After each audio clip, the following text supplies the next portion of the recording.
of 0 to -3 degrees. And now you're up to date on News Talk.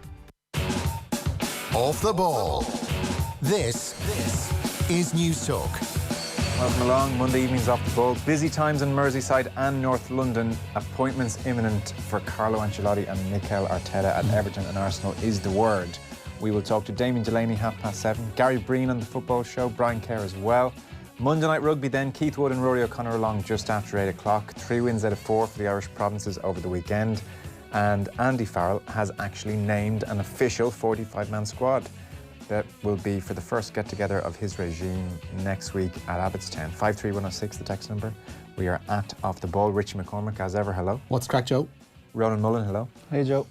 This is the first time really in quite some time that a 45-man squad getting together for Irish training has just been named officially. It was not the way of the old regime. Done on the QT before, where you kind of had to draw it out of people whether or not they were rocking up to this thing in December or January, whenever they were holding it. Yeah. Your Newsround starts with the headline news. Yeah, no Rob Kearney in Andy Farrell's first Ireland rugby squad. Despite being part of the Rugby World Cup squad, Kearney, Sean Cronin, Geordie Murphy and John Ryan, more of which and on, are left out. The squad will convene at the IRFU's High Performance Centre on December 22nd and 23rd. Ulster's uncapped duo, Billy Burns and Tom O'Toole, get the nod, as does Connacht scrum half Quaylen Blade, ahead of Kieran Marmion. Leinster's Jameson Gibson-Park, Max Deegan, Caelan Doris, Will Connors and Ronan Kelleher also earn call-ups for what Farrell's called a mid-season stock take, which is an interesting one. Also included in that panel of 45, Jonathan Sexton, despite him needing further assessment on a knee injury. Leinster say the out-half will see a specialist again in a few weeks. Last week, head coach Leo Cullen said that the Six Nations was a realistic aim for Sexton's return. Meanwhile, hooker Ronan Kelleher will miss 4 to 6 weeks after injuring his hand at Franklin's Gardens a couple of weeks ago, and Ross Byrne will be assessed ahead of the Pro 14 derby with Ulster this week due to a dead leg. Poor old Devon Toner must have had a wry smile to himself when he saw the email come in or got the call to say you're back in. That was a costly 7 weeks out. Of all the 7 weeks to miss over your many years with Ireland. Even having watched them for the last couple of weeks with the Northampton games, you can see the difference he makes in the line-out for them. So his absence for the World Cup, especially now that he's going to call again, seems like doubly and triply puzzling. And the timing of his shearing away from that squad just prior to the World Cup, again, just seems, it's one of those episodes that I think Joe Schmidt's probably going to have to come back to over and over again in his head. Yeah. It's interesting for a couple of reasons, actually, the size of the squad, given that they're only taking stock, and the fact that Jonathan Sexton is going would suggest it won't be overly physical. So with Rob Kearney, the headline news, that he can't even make this, which is basically a sit-down, a reflection on the past and what we're going to do in 2020, that would suggest it's probably curtains for him at international level. And there's a bit of symmetry there in the sense that he came in post 07, was like one of the keystone players for Leinster when they won the European Cup. Then in 09, that famous at the training camp where he basically said standards need to switch. And now he's the one who's been moved on as we try and usher in this new era. So it's an interesting... I know, without wanting to give too much of it away for radio listeners, Woody mentions in Monday Night Rugby that perhaps it's not the end for Rob Kearney, that somewhere down the line he might actually work his way in. But if you figure that he's being left out, as Ronan says, of a 45-man panel for what's the start of a new dawn, a new head coach, they're looking to, just talk. They're not going to be involved in any real physical stuff. That if this is the end of his career, do you not think he would kind of deserve better than maybe a phone call in advance going, listen, I'm naming this squad of 45, we're doing it publicly, your name's not in there. If you want to get out ahead of it and say that you're announcing your international retirement, then fair enough. Which kind of adds to the intrigue of this a little bit, because you presume that they would treat Rob Kearney fairly well given his 95 caps and his years of service. The fact that he's never stepped out of line or angled really for a move to France from memory. I mean, I guess we're speculating. He may well have had the phone call and his answer may have been, well, I'm still available for selection. I'm not retiring. I am 1 or 2 injuries away from being needed for the Six Nations, so I'm not going anywhere. He may well have said that. I said it to Rory outside before he went in. Rory O'Connor, yeah, that his absence, or at least not necessarily his absence, but that area of the pitch and the fact that he has been left out, not from his personnel level, but just the sheer number of fullbacks that are in that squad versus, say, 5 scrum halves are in there, and he probably knows who his first 2 scrum halves are. It's definitely a shootout between Cooney and Murray at this stage. Whoever is going to be the third is open to debate. But you would think the fullback is an area that needs to be looked at through all means and talked about through all different areas that he's had available to him. Yeah. So why not? Well, any of that conversation. Andy Farrell's doing his first press conference as Ireland head coach on the 23rd of December in Abbottstown. I mean, I don't think we would Big turnout for that. Yeah, it's a strange time, and it's not exactly making a big deal of the whole thing. And maybe that's the way the RFU want to approach it, because it is funny with Farrell, and we touched on this in the paper review yesterday. Hugh Farrell had written a piece in the Mail on Sunday saying 23rd of December for almost the inaugural press conference of Andy Farrell to set out the new regime. And clearly, like the 23rd of December, anything that happens on the 23rd of December, any news that's released, any press releases from government, is a taking out the trash day. Joe, as somebody who updates a sports website, and a well-known one close to this parish, I'll be glad of it. I'm sure you will. But it's a big change of tack for Ireland, the fact that it looks like Jordan Larmour is going to be the 15 going forward. Yeah. And like, even though, as I said, Kearney was a breath of fresh air at the beginning of his career, as it progressed, he was very much the belt and braces guy who won't let you down under the high ball, and he's a safe pair of hands. Whereas Which is quite something still. Absolutely. But Larmour's this all singing, all dancing, new kid on the block, and everyone wants to see him. And the fact that Farrell's making it quite clear, even from this juncture, like still relatively far out from the Six Nations, that this is my guy, I'm backing him. You know, I think that is significant as well. Yeah, it's a statement. It is a statement. It is in with the new kind of a statement. And Rob Kearney's been phenomenal. It is really tough that you don't get the goodbye moment potentially, but maybe he's going to hang on, and maybe he suspects he's only an injury or two away. But yeah, so Farrell's press conference, I mean, the taking out the trash kind of a day. You know, maybe there's a feeling that the biggest thing in his favour when he was given the job was that he was a continuity candidate. You know, it was an unusual choice in many respects. He'd never been a head coach before, switched over from rugby league. What everyone said was, well, he's part of this phenomenal ticket. And now the strongest argument against him is he is part of the same ticket. So maybe they just want to bury it a little bit over Christmas. And I guess, look, it's convenient that the training week is happening. So don't want to get too conspiratorial about the whole thing. But it is so tough on someone like Kearney, because even being at the Aviva on Saturday, and I was walking back out the tunnel, and obviously Jordan Larmour had won a man of the match. Hadn't even scored a try in this blitz. Gary Ringrose had got a hat-trick, and still Larmour was the man of the match. Alan Quinlan had said in commentary, you know, this is Larmour rubber stamping his green jersey. That's what we're watching here. I was walking out the tunnel, and you're thinking, God, it must be nice to be Jordan Larmour right now. And the Leinster bus was there, and you just see Rob Kearney, and you think, oh, that is the other side of that coin.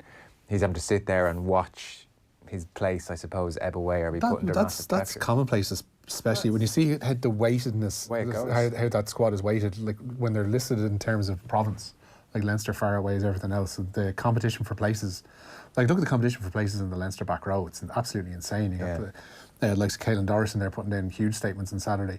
But it's like, you mentioned that about the Champions Cup, like it's a weird thing to watch Leinster steamroll their way. There's no sense of intrigue about going into 2020, about how that pool is going to pan out and what they might need from the last couple of games. They've already qualified.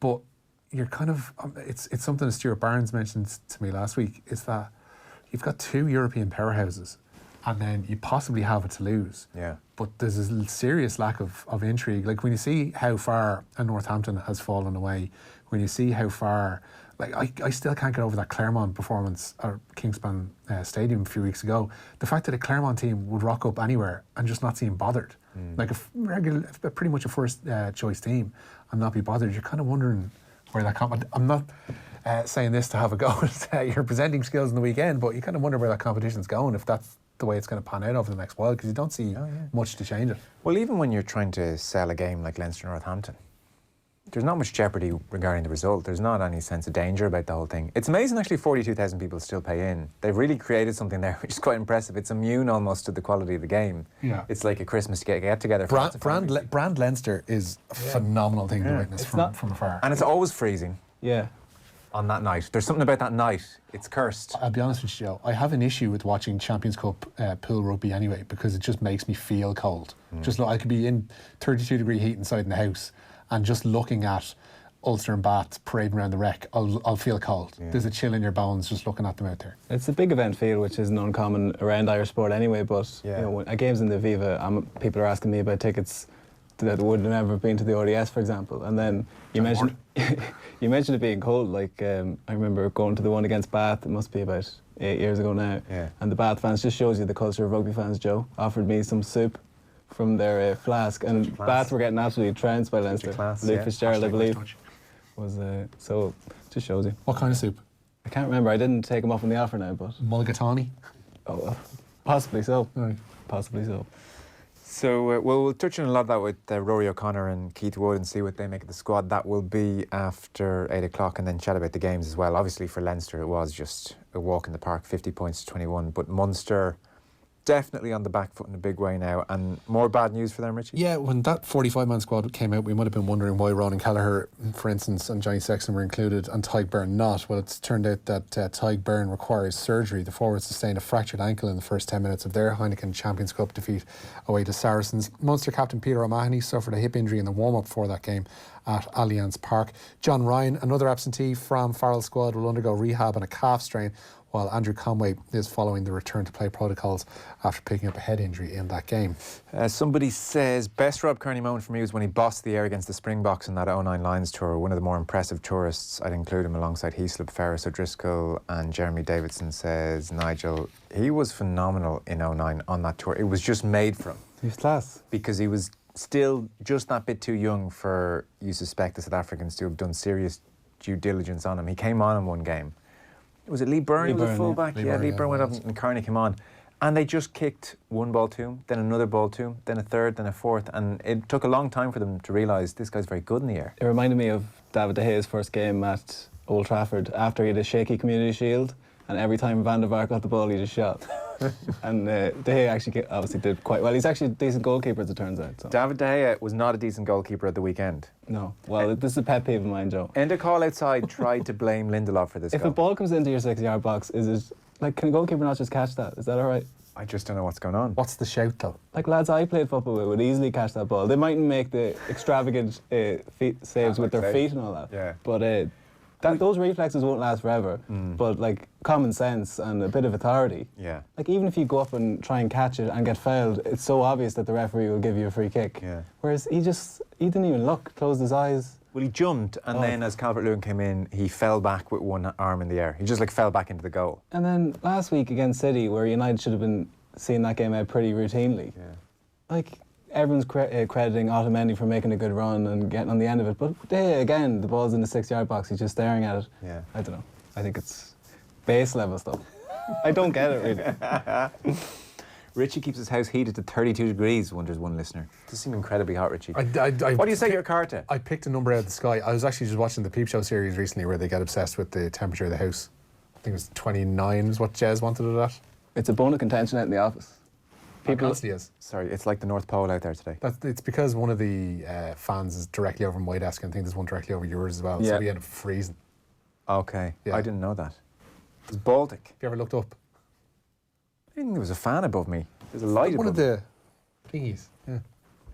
It was freezing shoots down today. air. Yeah, no, I wasn't a fan today. What's the car temperature? Don't know. 20. Is it? Ah, yeah. All right. 20 to 21 is the standard, I would say, for car.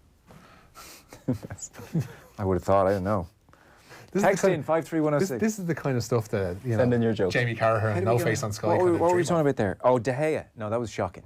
Like that was like De Gea when he first arrived in the league, and people said, well, he's a bit suspect and a bit skinny, and Alex Ferguson said, don't worry, he's going to be very good. But it was incredible that 5, 6, 7, 8, 9 years in, how long has De Gea been there now? But it doesn't feel like, maybe it's because he had more imposing centre halves, but it doesn't feel like he has, because Smalling and Jones have been sort of first choice. So why has it become so evident now where every time United concede a set piece, you're like, oh, here we go. And they can't, like on the flip side, they're no threat from set pieces whatsoever the other way. So I don't know. It seems like a very fixable thing for a coach. So you'd worry if you're a United fan. Where are we going next, Richie? Next, we will head to Sion today. Liverpool will return to the scene of their 6th Champions League victory in this season's last 16. They've been drawn to face Atletico Madrid at the Wanda Metropolitano on February 18th before the return tie at Anfield 3 weeks later. Manchester City have been drawn away to Real Madrid in the first leg of their tie. Chelsea and Bayern will meet in a repeat of the 2012 final, and Tottenham have been drawn to face RB Leipzig. So what are we saying here? We're saying Liverpool to beat Atletico, who are ever so slightly in transition. We are saying Manchester City to beat an improving Real Madrid. I think it's going to be a hell of a couple of games. Yeah, I'm really looking forward to that. And then Bayern Munich are 5th in the Bundesliga at the moment. Bayern They've should beat Chelsea. Interim coach. Hansi Flick seems to have done an all right job in steadying the ship there.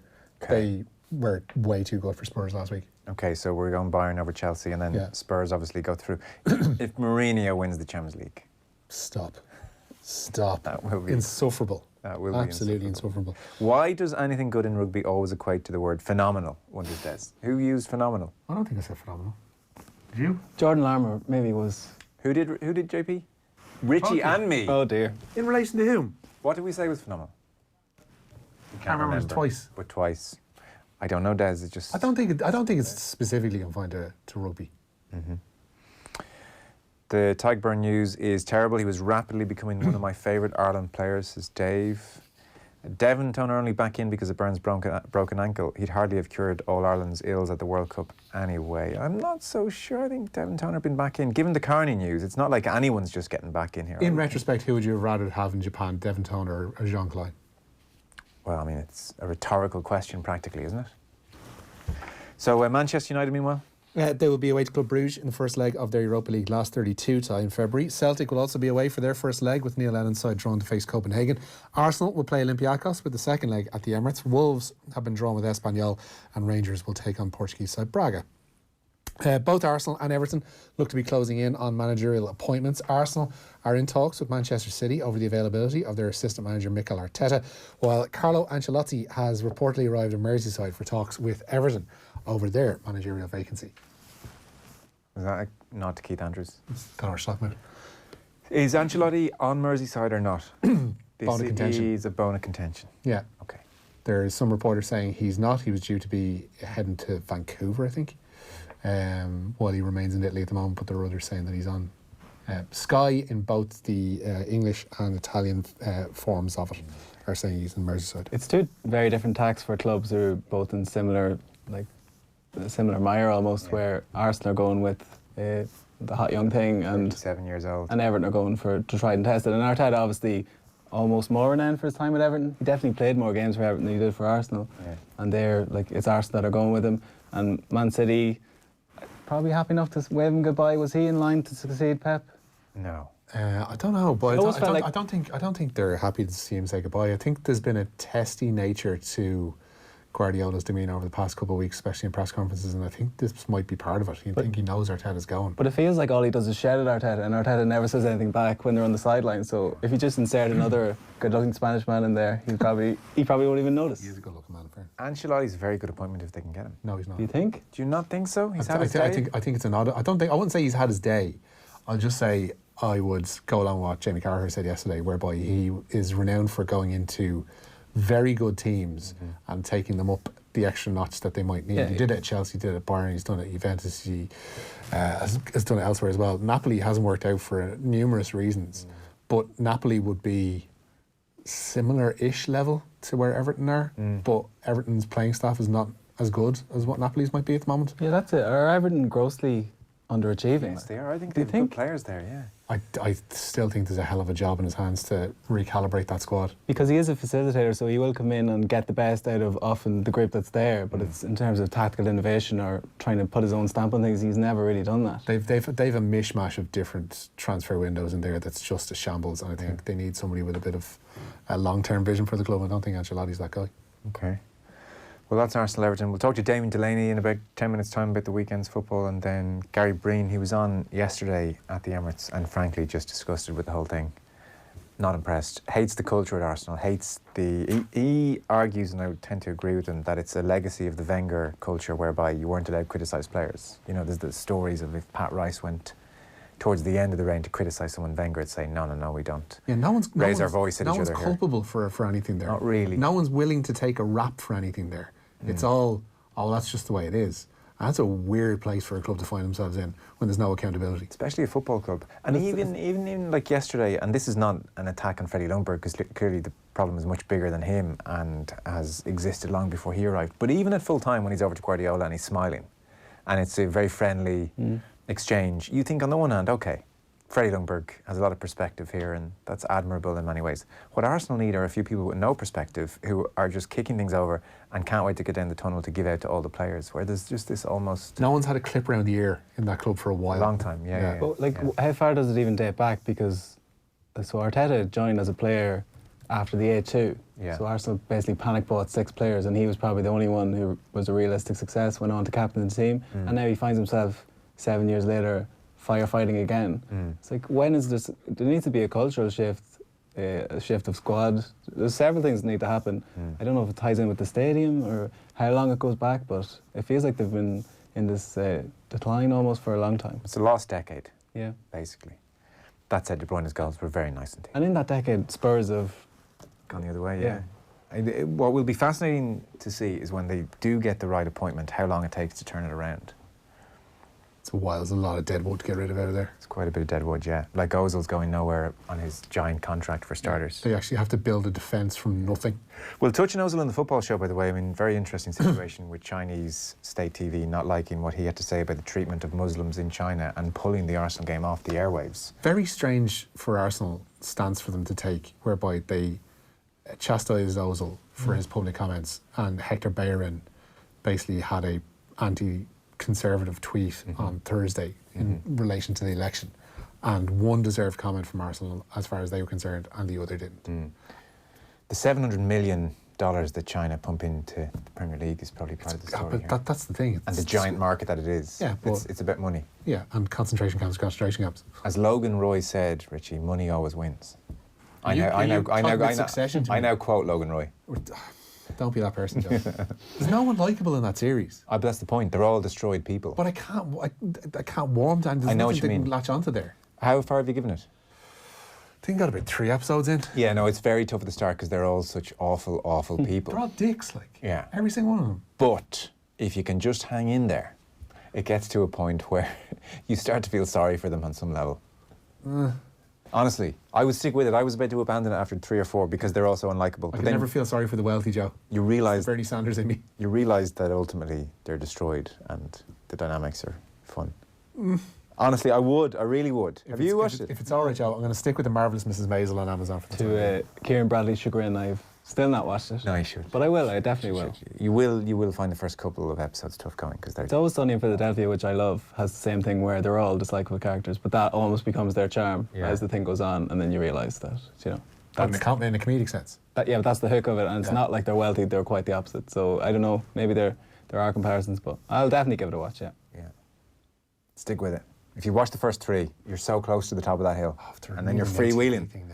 Last couple of stories. Brighton are going to try and be the first team to score against Crystal Palace in 4 Premier League games this evening. They meet at Selhurst Park with kick-off at 7:45. James McCarthy on the Palace bench tonight. No Aaron Connolly for Brighton. Shane Duffy on the bench for Brighton as well tonight.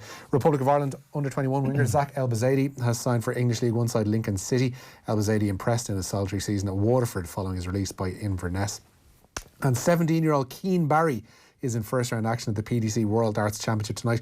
The Meath Arrowsmith faces the experienced Vincent van der Voort. There's Irish interest in each of tonight's matches at Alexandra Palace. First up, Steve Lennon is taking on the Englishman Callan Rids, and Lennon has won the first set of that match. William O'Connor faces the Finn Marco Cantala, and in the lone second-round tie up for decision tonight, Brendan Dolan faces 2-time champion Gary Anderson. So we have a 17-year-old... Arrowsmith, apparently. Arrowsmith. Yeah. Master of the Arrows. Did you just make that up? No. 17 about the youngest that's ever taken part in I this. think he'd be close on it. He's the youngest in this, isn't he? Yeah, he's definitely the youngest this year. Yeah. Wow. How do we produce our darts players? Like, what's the participation rate? I'm sure the ESRI haven't quite measured Darts that. is massive. Yeah, is it? Pubs up and down the place would have people playing darts. I see dart boards in every pub, but I don't see many people playing them. Yeah, but it's an omnipresence in Dundalk. Dundalk's What you're drinking, it's a darting stronghold. And Dundalk's a darting stronghold. It is, yeah. And yet, for years watching the darts over the last 10 years, for example, you don't see any Irish players. Like Brendan Dolan.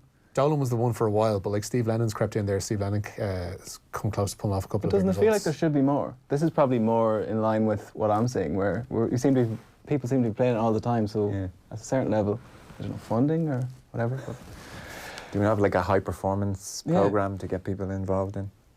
What's the government spend on darts per year? I would presume 0. Should be bigger, Joe. So I guess Audience this is guy there. just realised he liked it, had a dartboard at home and played a gazillion hours a day, and now he's 17 years old in the World Championships. That's how you get anywhere, Joseph. it's the second biggest sport on the Sky Sports website. Darts. As in the All most, year round? The most clicked on, yeah. All year round? Oh yeah. Well, when it's in its peak. season? Yeah. That's not true. That's Just true. that's just over the World Championship. I'm just telling you. Right, you just backed away from that. Facts are facts. No, I saw it because boxing is third. So that's why. okay. So you don't mean just during Christmas when the World Championships are on? You mean like when they're doing Well, whenever a night in Dublin and a night in... Whenever I care to check it, I see it's Number football, 2. obviously, run away later. Yeah. And then like, when you really think about it, like... What else do they have? Yeah, like there's golf as well. Yeah. Um, Rugby union a touch, rugby Yeah, but league a not touch. because boxing's such a viral sort of thing where people click in to see like top 10 heavyweights or something like Yeah. that. They might just click on that in a way they wouldn't click like teen news from Gloucester. You know Yeah. what I mean? So, and then darts, similarly. Okay. Watch this 9-dart finish. So Okay. it's very good for viral content. Are we expecting Keane Barry to do well? 17 years old? No one knows, I guess. Van der Voort is very well. He's decent. He's Okay. made it to last 16 and so on and so forth for a good couple of years. Okay. Well, best of luck to him. We'll give you an update as the night progresses. On the Royal. I should tell you that we are rounding off the quarterfinal stages in our vote for Off the Ball's most memorable sporting moment of the decade. Shane Long's goal versus Germany, Robbie Brady scoring against Italy, and Shane Lowry winning the Open are already into the semi-finals. Who'll be joining them? Tonight, Galway hurling. 2017, Liam McCarthy goes up against the might of Katie Taylor's Olympic gold medal for a place in the semi-finals. You can vote now. Twitter page @OffTheBall is where you can vote. It's the pinned tweet there. And voting closes at 8:30 p.m. We'll announce today's winner. So that will be either Katie Taylor or Galway winning Liam McCarthy in 2017, joining Shane Long's goal, Robbie Brady against Italy, or Shane Lowry winning the Open in the semis. That's not even a contest. Galway against Katie. Yeah. No, it's the Leinster-Northampton of the round. To be fair, like it is. With all due respect to our tribes people out west.